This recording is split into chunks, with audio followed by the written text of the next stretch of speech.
রূপেশ, কালকেও ক্লাসে অনুপস্থিত ছিলি, কি হয়েছে তোর, সমস্যা কি? আরে ভাই, এখন আর ওই ক্লাস টালাস মাথায় ঢুকতেছে না। আরে ভাই, একটা নতুন বন্ধু ধরছে, তারা বলে লাইফ তো একটাই, লাইফে এনজয় করতে হবে। কিন্তু তুই জানিস ওরা কারা? ওরা তো চেইন স্মোকার, ক্লাস ফাঁকি দেয়, নেশাও করে। বাহ, তুই এখন উপদেশ দিতে শুরু করলি। আমি তো একটা সময় তোর মতোই ছিলাম। আর এখন ভুল পথে যেয়ে কি আর পাবি? চাকরি, সম্মান, পরিবার সব হারায় ফেলবি। আসসালামু আলাইকুম স্যার। ওয়ালাইকুম আসসালাম। কেমন আছিস তোরা? বস বস। শুনছি রূপেশ, তুই এখন ক্লাসে অনিয়মিত, আবার ভুল বন্ধুদের সাথেও চলছিস। তোদেরকে একটা গল্প বলি, শুন। একবার এক ছেলে ভুল পথে চলতে চলতে বিভিন্ন রকম নেশা, অপরাধমূলক কাজে জড়িয়ে পড়ে। কিন্তু যখন তার মা মারা যায়, তখন সে বুঝে জীবনটা আসলে কি। সে ফিরে আসে, কঠিন পরিশ্রম করে, সফল হয় এবং সে একদিন এক ভালো শিক্ষক হয়। স্যার, এটা তো আপনারই গল্প। হ্যাঁ, ওটাই আমার জীবন। ভুল করেছিলাম, আবার ফিরেও এসেছিলাম। রূপেশ, এখনই তোর সময় সঠিক পথে ফিরে আসার। স্যার, আমি তো সত্যি ভুল করেছিলাম। এখন স্যার, আপনি কি মনে করেন আমি আবার ফিরতে পারি? মানুষ ভুল থেকে শিখলেই বড় হয়।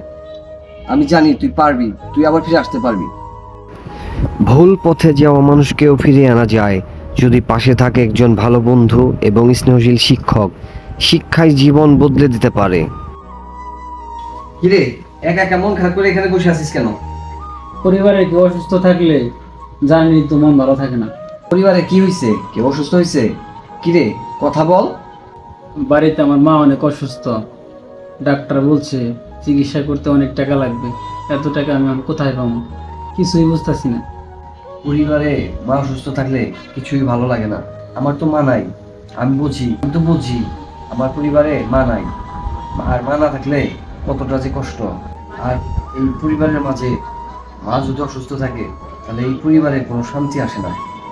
তাদের লাখ লাখ টাকা দিলেও মনে কোনো শান্তি আইব না, কারণ এই পৃথিবীতে মা ছাড়া কারো আপন কেউ নাই। এখন কি করুন বুঝতেছি না। আমার তো বাপও নাই যে বাপের কাছে টাকা নিয়ে চিকিৎসা করুন। আমি তো কাজও করি না, আমার নিজের জমি জমা আর ভিটা ছাড়া তো আমার কিছুই নাই। তুই কোনো টেনশন করিস না, তোর মার জন্য চিকিৎসা যত টাকা লাগে আমি ব্যবস্থা করে দেব। আমি তো কাজ করি, আমার জমানো অনেক টাকা আছে, ব্যাংক থেকে তুইলাম। তুই আমার ছোট ভাই না? তোর মা তো আমার মা, তোর মার চিকিৎসা হবো না এটা কখনো হয়?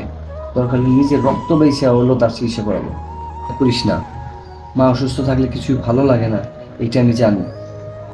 মন খারাপ করিস না, তোর পাশে আমি সারা জীবন আছি। তোর মার যা যা লাগে আমি সব বলবো, সব দিব। তুই টেনশন করিস না, চিন্তা করিস না, মার চিকিৎসা হবে।